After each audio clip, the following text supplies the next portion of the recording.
Let's imagine that we are going to order tacos at a tacos de canasta stand. Now, if you don't know what tacos de canasta are, they're essentially this big basket full of a bunch of greasy tacos. Typically, una orden here in Mexico City is about 5 tacos.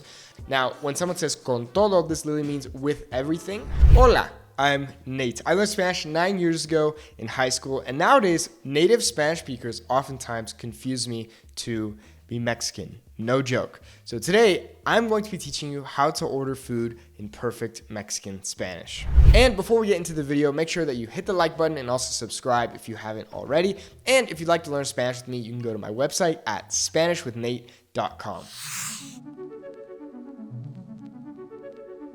Now, before we get into the basics of ordering food in Spanish, you need to get your pronunciation down. How do we do this? Well, I always tell my students that there is basically just one major thing you need to do in order to 10 times your accent in Spanish, and that is to get down the vowel sounds. The awesome thing about Spanish is that we actually have the same exact vowels in Spanish as we do in English. So in English, we have A, E, I, O, U, and in Spanish, we have A, E, I, O, U. Okay, now really get those down. If you can get those down, your accent is going to sound much better. Now, in addition to getting your vowel sounds down, I highly recommend that when you're speaking in Spanish, you try to speak slower. Trust me, this will drastically improve your pronunciation.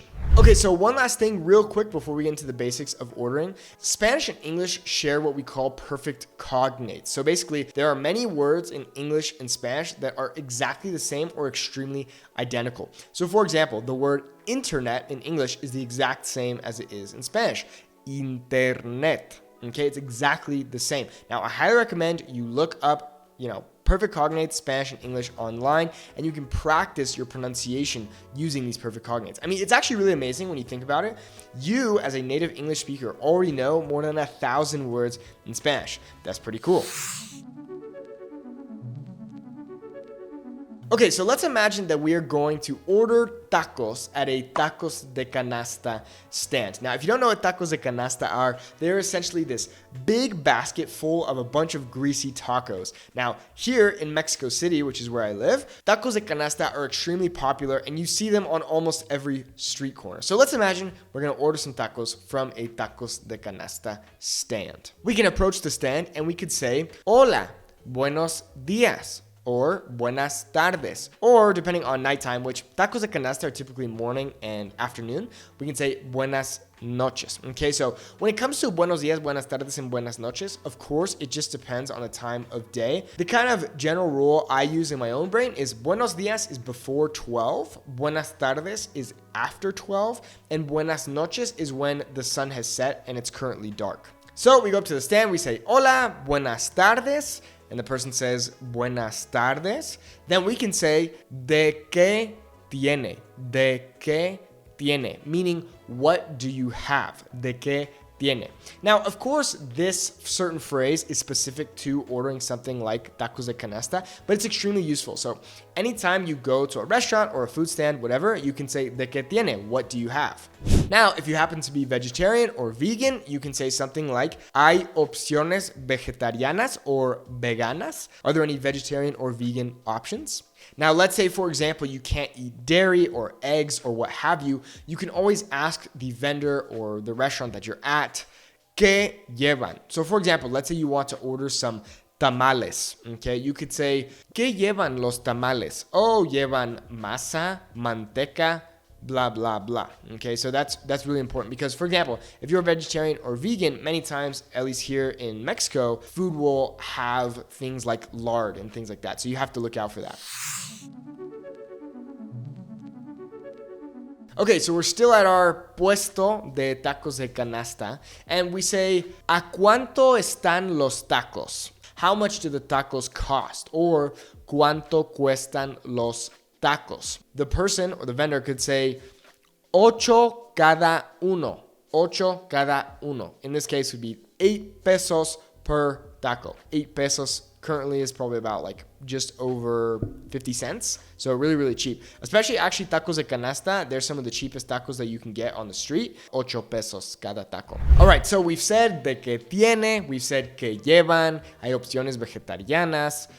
Now we can actually order. So if we're ordering tacos de canasta, we can say, voy a querer dos de papa y uno de frijol. Okay, I'm going to want 2 potato ones and 1 bean one. Now, there are many different ways that you can order, okay? This is probably some of the most important phrases, okay? So, voy a querer, I am going to want. It's very, very common in Mexican Spanish to hear me das or me da, okay? This is probably the most common phrase you're going to hear when it comes to ordering food in Mexican Spanish. Me das, me da, okay? Now, the difference between me das and me da is that me das is informal and me da is more formal. And this literally translates to give me, okay? Give me blah, blah, blah, okay? Now, if you have a basic understanding of Spanish, you may also understand how commands work in Spanish. So you could say, deme. You can also say that, deme or dame. But it's more common to hear me das or me da, which is kind of a more passive and slightly more polite way to say give me instead of saying deme.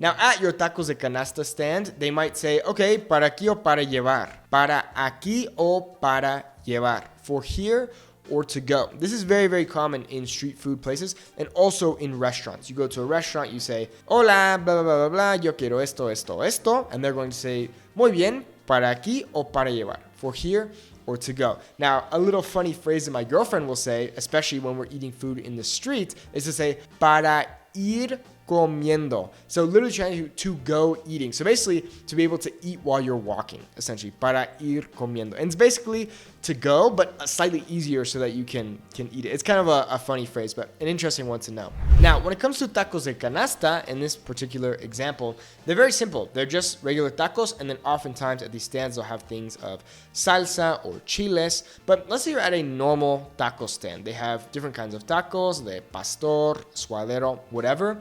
It's very common that they'll say to you, con todo. So you'll say, me da una orden de pastor, por favor. Typically, una orden aquí, here in Mexico City, is about 5 tacos. Now, when someone says con todo, this literally means with everything. Oftentimes, they'll say to you, it's, cilantro, cebolla, whatever. And you can say, sí, con todo. Or you could say something like, no, sin cebolla. The word sin meaning without. So you can either say con todo, sí, con todo, por favor. Yes, with everything. Or you can say sin cebolla, por favor, in this example. All right, great. So now you've ordered your food, you've got your food, and you see some delicious salsas at this taco stand. And you ask the vendor, you say, ¿cuál salsa pica más? Or ¿cuál es la salsa más picante? Okay, what is the spiciest sauce or salsa? If you didn't know, the word salsa actually means sauce. So for example, mayonnaise or ketchup, that is a salsa. Fun fact. ¿Cuál salsa pica más? They say, oh, la roja or la verde. Now this is very important to know because if you order or if you put a salsa on your tacos or whatever that is just way too spicy, you're not going to enjoy your food. Now a fun little phrase you can also use is me regala or me puede regalar. So for example, every morning when I go to my favorite coffee shop, I'll order my coffee, but then I'll also ask for a glass of water. And instead of saying, me da un vaso de agua, or un vaso con agua, or me das, whatever, oftentimes I'll just say, me regala, or me regalas, if it's more informal. Me regalas un vaso con agua, por favor.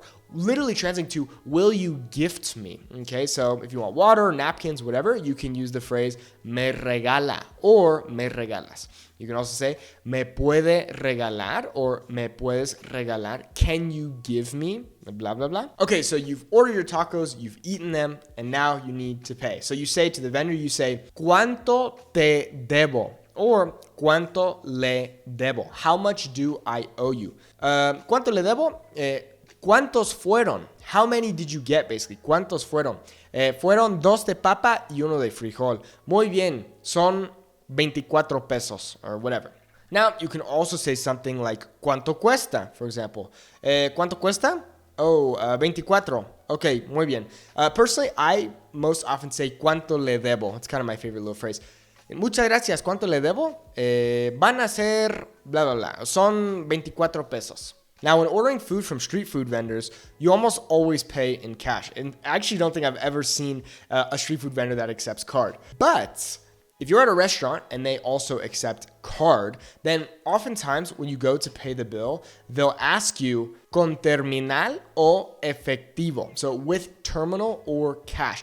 Terminal is that little thing that you use to pay with your credit card. And you'll say con terminal, por favor, or con efectivo. In this case, let's say we say con terminal. Also, just a quick side note, whenever you want the bill from someone, you could just say la cuenta, por favor.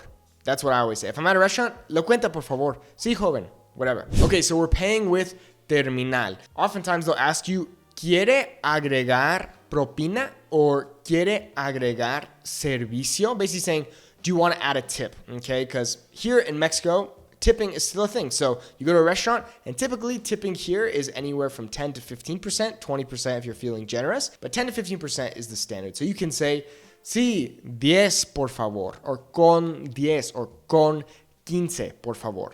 Then the typical response from them is muchas gracias, blah, blah, blah. And then they'll say, have a nice day. So we pay, then we'll say gracias, then we can say adiós, we can say hasta luego, we can say nos vemos, whatever suits your fancy. Typically, what you'll hear here in Mexico City, what I find to be the most common phrase when you say goodbye to someone is hasta luego. Very normal to hear this. Hasta luego. See you later. Now, a little fun fact for you is that oftentimes when you're eating food at a street food stand or sometimes in restaurants, when you leave after you've paid the bill, it's common to say provecho when you leave to the other people eating at the stand or the restaurant. So you say, gracias, blah, blah, blah, and you're leaving and you say, provecho, which means enjoy your meal. And it's very common for people to respond, gracias or gracias igualmente, things like that. Bueno, ahí lo tienes. Así puedes pedir comida en un español mexicano bien chingón. Muchas gracias por ver este video. Espero que hayas aprendido algo nuevo. If you want to learn more Mexican Spanish with me, you can do it for free at my website, SpanishWithNate.com. Muchas gracias. Hasta luego. If you want to become conversationally fluent in Spanish as fast as possible, check out the Fluent Spanish Speaker Academy. Here's what some of our current members have to say. Claudette, a USC med student, says, I've taken a few semesters of Spanish classes at my college, but using Nate's course helps me facilitate my knowledge to a whole other degree. I become more comfortable with the language and I've learned to love the journey. We stand behind our program with a 30-day full refund policy. If you're not happy within 30 days, we'll give you your money back, no questions asked.